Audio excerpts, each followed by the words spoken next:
Hi guys! So for today's vlog, samahan nyo ako mag-budget ng ulam namin for today's ulam. So maaga ako naligo niyan kasi kahapon hindi ako nakaligo.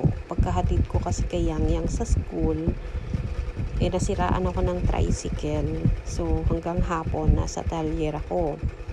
Thanks God nga lang at natapos before ng uwian nila. So, ihatid ko lang yan dyan si Basil. Then, mamimili ako ng konting kulang sa tindahan na walang-wala na talagang stock. And then, dediretso na din ako ng palengke para mamili ng ulam namin.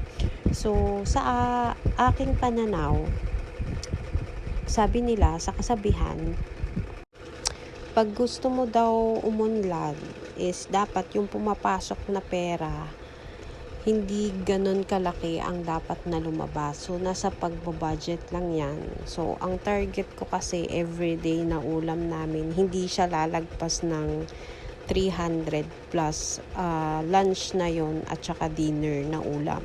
So, as much as possible, gusto ko yung isang putahe na lang sa tanghalian at sa hapunan. Tipid din naman sa gas, pero minsan ayaw din nila ng ganun na setup. Kumbaga parang nananawa sila. So, ang menu ko ngayon ay pork sinigang. Bali, liempo yung pinili ko na baboy, na part ng baboy. Kasi, hindi sila mahilig sa kasim na puro laman. More on taba sila ang gusto nila. Gusto atang ma-high blood.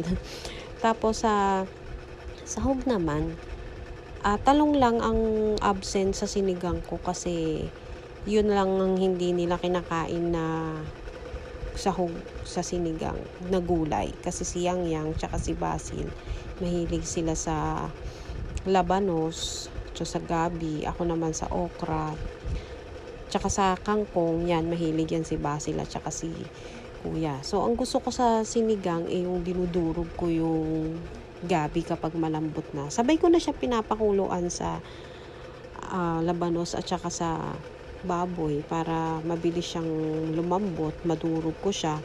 So, sa baon naman ni Kuya, pag ganyan na sinigang, yung mga gusto niya ng ulam, kahit pa may sabaw, okay na sa kanya na yan na lang ang baunin niya. Hindi siya nagre-reklamo. Except lang kapag mga ibang gulay na hindi niya gusto, like kalabasa. Pero sa pechay, ginisang pechay, kumakain naman siya. So, kain tayo guys. So, doon na kami kumain. Yang, sarap luto, Mami? Yeah!